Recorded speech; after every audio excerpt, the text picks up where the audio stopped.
Hello and welcome to our morning edition of Arirang News. We begin with these stories making the headlines at this hour. President Lee Jae-myung headed to Japan to meet with his Japanese counterpart, Takaichi, this afternoon. They're expected to discuss ways to strengthen cooperation in areas including intellectual property protection and artificial intelligence, with attention also on whether historical issues will be raised. Commuters faced disruption in Seoul this morning due to a bus strike. This comes after Seoul City Bus Union and management were unable to reach an agreement on a wage increase, despite hours of negotiations that continued late into the night.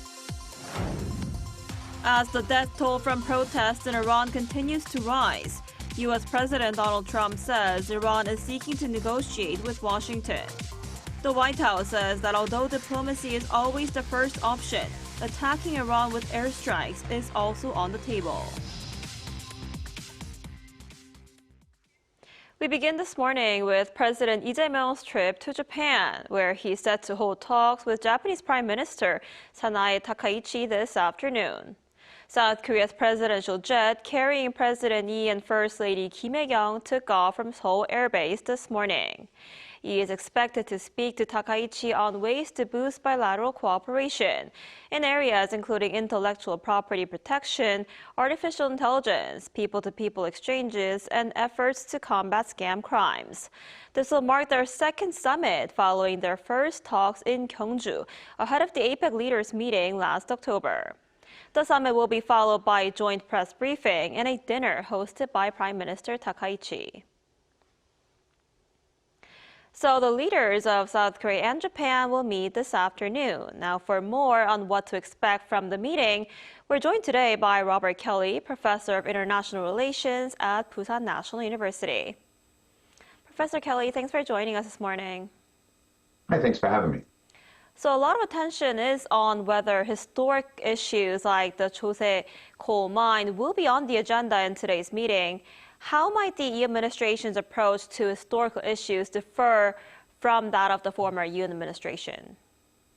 Sure. I think most of the historical issues will probably not be brought up, except if there's something particularly salient to President Lee's coalition in South Korea, perhaps the comfort women, for example. That's a sort of well-known issue. But my sense is that both sides understand, and I think a lot of observers expect, that many of these issues have been gone over and over and over many times, and that bringing them back up is really not going to lead to very much.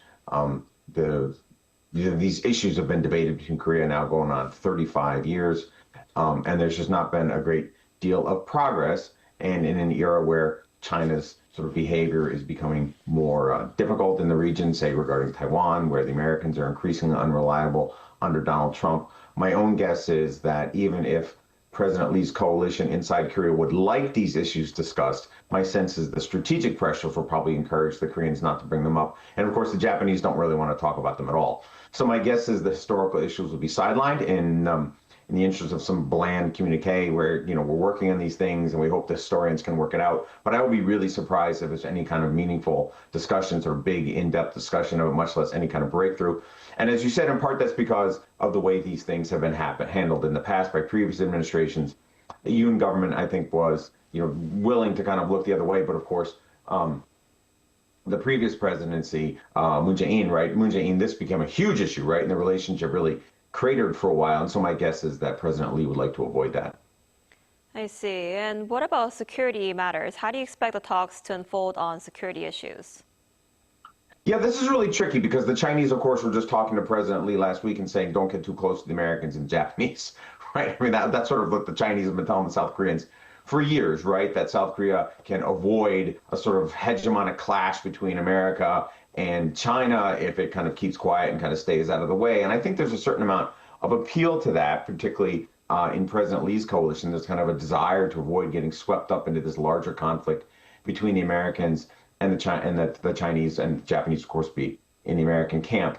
But on the other hand, right, I mean, the Americans are increasingly unreliable. And if the Americans under Donald Trump sort of pull out of East Asia or if the Americans signal that, our word just isn't as reliable as it was before, that puts a lot of pressure on South Korea and Japan to cooperate because they live right next to China. They live right next to North Korea and Russia. Those three countries are all cooperating increasingly, right? We're very concerned that Russia, for example, is helping North Korea with missile technology. And so there are a lot of structural pressures on the Koreans and the Japanese to cooperate because they share a lot of values in democracy and liberalism and stuff like that, which very obviously China and the regional autocracies don't. And so I think this will probably push Korea and Japan, maybe against their will, maybe against the interests of some of their domestic coalitions, but I think it will push the two leaders towards some kind of joint statement about the importance of the status quo and not altering that with force. And like you just mentioned, President Lee is in Japan just days after he returned from China.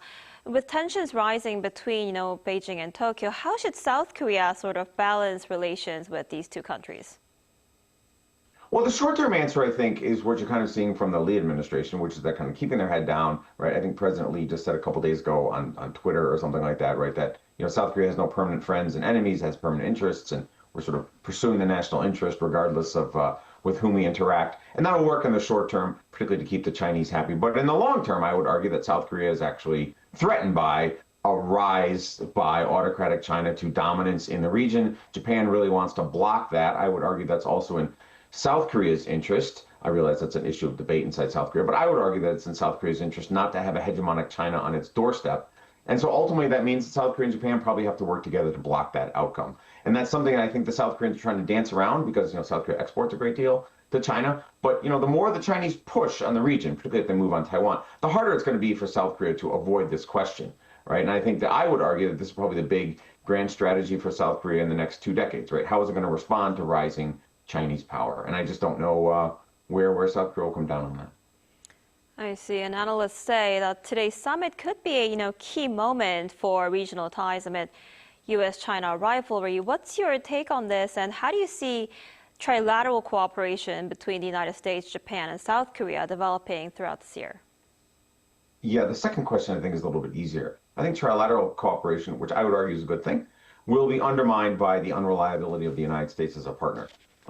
One thing that sort of I've often felt sort of as an American who works in East Asia is that East Asian elites, I think, miss just how disinterested Donald Trump is in alliances, just how, I would argue, even destructive Donald Trump is regarding U.S. alliances. I think you can really see that, for example, in Europe regarding NATO and the Ukraine conflict. And I am very concerned that Donald Trump will bring those attitudes towards East Asia, that he just is not willing to fight for Taiwan, he just doesn't really care about the U.S. and South Korea alliance. He's just not going to put in the kind of effort that you saw Joe Biden make, for example. And so I think trilateral will probably, very little will come of it, in part because the Americans just won't bother. And that will leave it to the South Koreans and the Japanese to work on this issue together. And traditionally, it's been very hard without the United States around to broker it.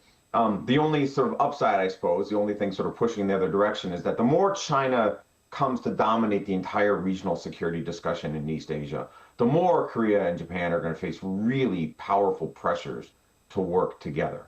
And I think this is, again, this I would argue is the big issue for Korea in the next couple decades. China is big, it's getting bigger, it's on South Korea's doorstep, it's an autocracy, it looks like it has imperialist designs at the very least on Taiwan, right? We know China's sort of misbehaving in the Yellow Sea. And so I think this is going to put a lot of pressure on South Korea eventually to kind of bury the hatchet with Japan and work together.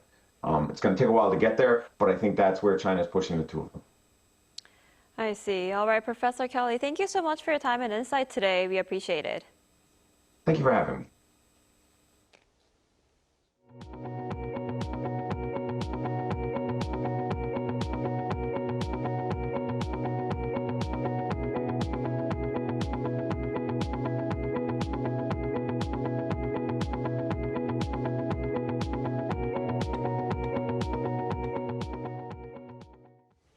Those heading to work faced uncertainty this morning as city buses in Seoul went on an indefinite strike starting today.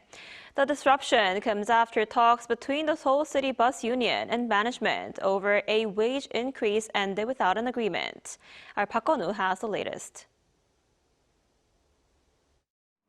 Commuters in Seoul woke up to uncertainty on Tuesday morning after the Seoul City Bus Workers Union announced an indefinite strike beginning at 4 a.m. after wage negotiations broke down. That means the operation of around 7,000 buses in Seoul has ground to a halt. and that has caused widespread inconvenience for Seoul residents. I waited for about 20 minutes without knowing about the strike. Another woman nearby said she waited 30 minutes. It's already past my work start time, and I'm very late because of the delay.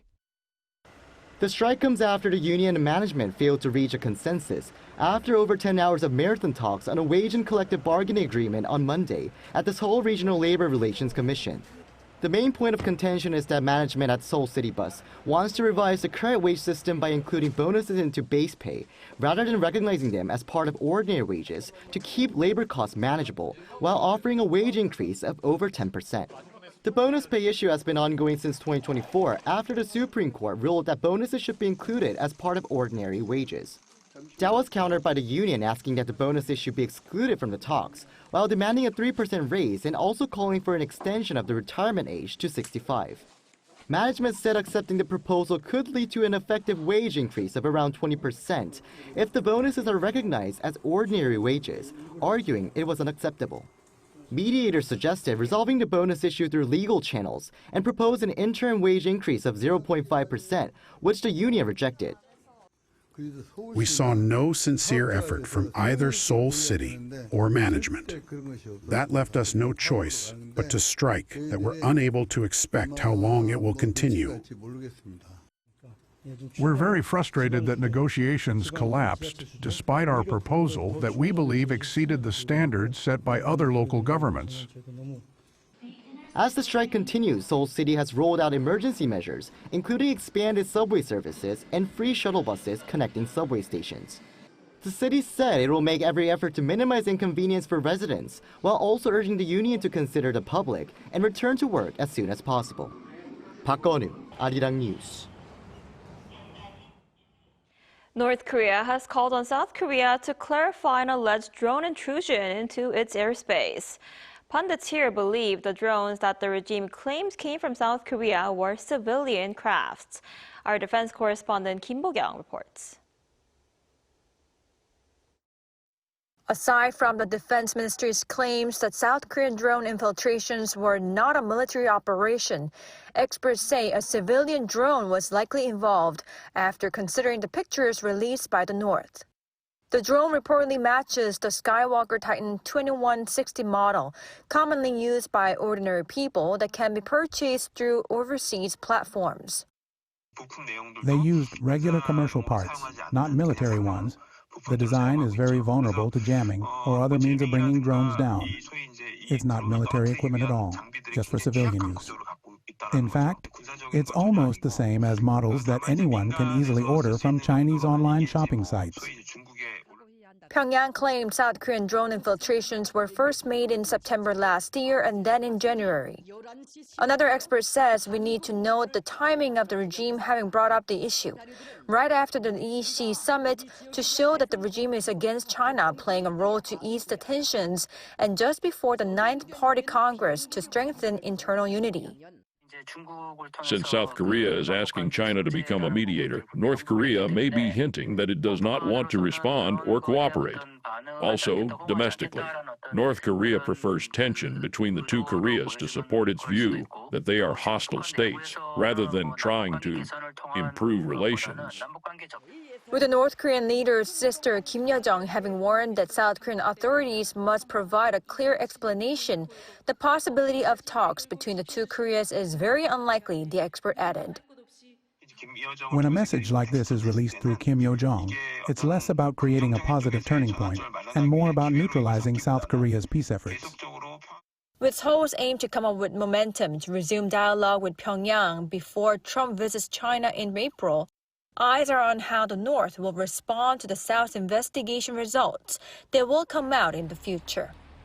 Kim Bo-kyung, Arirang News. Meanwhile, North Korea has stolen nearly $3 billion in cryptocurrency, making its cyber operations one of the most urgent security threats facing the United States and its allies. Senior U.S. State Department official Jonathan Fritz said Monday that the hacking campaign is now a top U.S. priority because it threatens American citizens, businesses, and national security. Fritz was speaking in New York ahead of a briefing by the multinational sanctions monitoring team, an 11-nation group created after Russia shut down the UN expert panel on North Korea sanctions in April 2024. According to the group's latest report, North Korea stole $2.84 billion in cryptocurrency between January 2024 and September 2025, including $1.65 billion in the first 9 months of 2025. U.S. officials say the money is being used to fund North Korea's weapons programs and bypass international sanctions. U.S. President Donald Trump says Iran is seeking talks after he threatened military action over Tehran's deadly crackdown on nationwide protests that activists say have killed hundreds. The White House says diplomacy remains the first option, but airstrikes are also on the table as tensions between Washington and Tehran continue to escalate. Our Lee Seung-jae has more.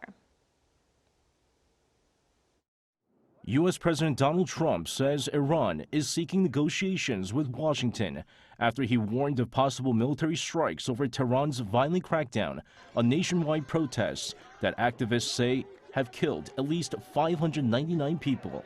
Trump made the remarks as tensions between the two countries reached a new high following days of deadly unrest across Iran and growing international pressure on the government in Tehran. Iran has not directly responded to Trump's claim that it wants to negotiate. However, the comments came shortly after the foreign minister of Oman, a longtime mediator between Washington and Tehran, traveled to Iran over the weekend, fueling speculation that the back-channel talks may be underway. What Iran could realistically offer remains unclear. Trump has demanded strict limits on Iran's nuclear program and its ballistic missile arsenal, both of which Tehran says are essential to its national defense. In Washington, the Trump administration continued to warn that military action remains a possibility. White House Press Secretary Caroline Leavitt said Monday that diplomacy is always the first option, but that airstrikes are on the table. Diplomacy is always the first option for the president. However, with that said, the president has shown he's unafraid to use military options if and when he deems necessary, and nobody knows that better than Iran. Large-scale protests and riots have shaken Iran for days. Security forces have responded with a lethal crackdown that activists say has killed hundreds. Iranian authorities say dozens of security personnel have also been killed, though those figures are difficult to verify because of the nationwide internet blackout. Opposition groups insist the true death toll is higher and includes large numbers of protesters. Lee Seung-jae, Arirang News.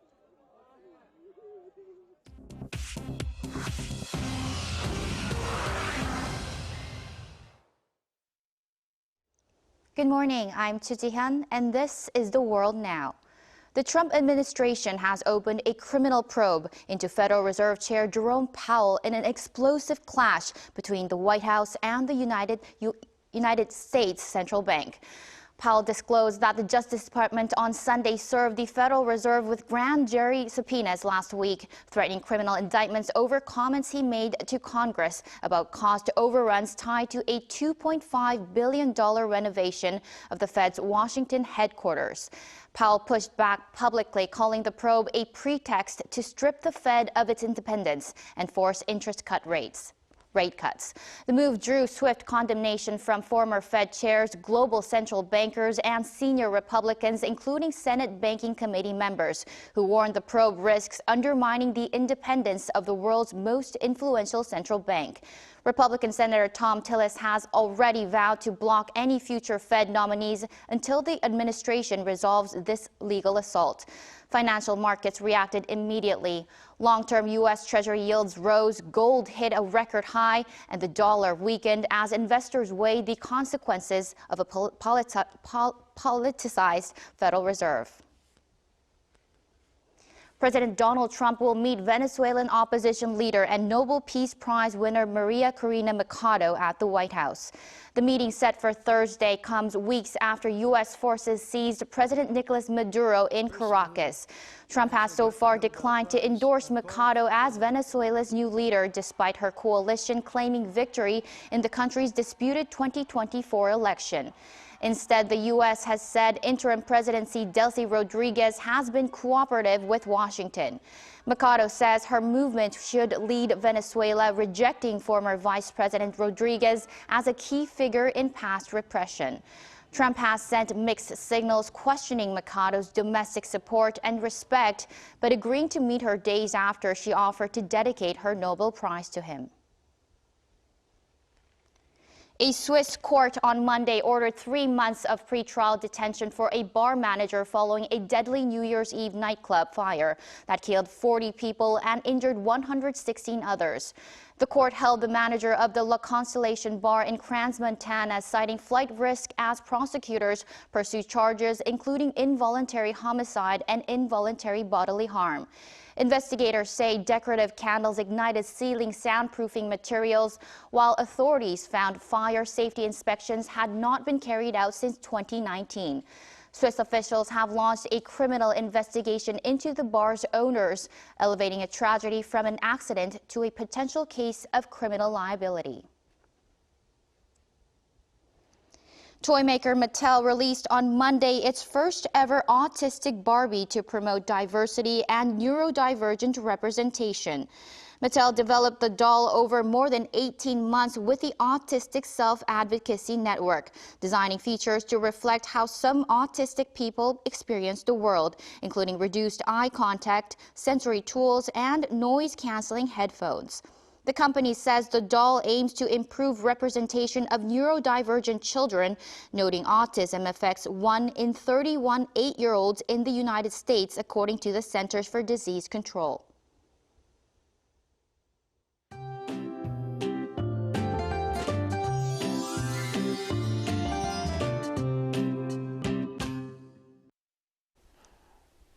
Most of the snow and rain have now come to an end, but as the precipitation has frozen on the cold ground, many roads remain slick and icy.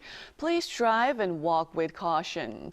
We started off 5 to 10 degrees Celsius higher than yesterday in many parts, and highs will actually get colder as the day goes on, at least for the capital area.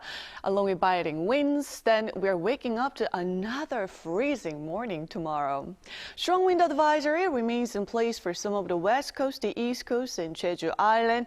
Then dry weather advisory also remains in place for most of the east coast regions, increasing the risk of wildfire, so fire safety is a must. This afternoon, Seoul gets up to -4 degrees Celsius. Daegu, Gyeongju both make it to 4 degrees under mostly sunny skies nationwide.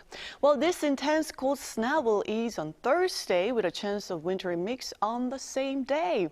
Take care, stay warm and safe.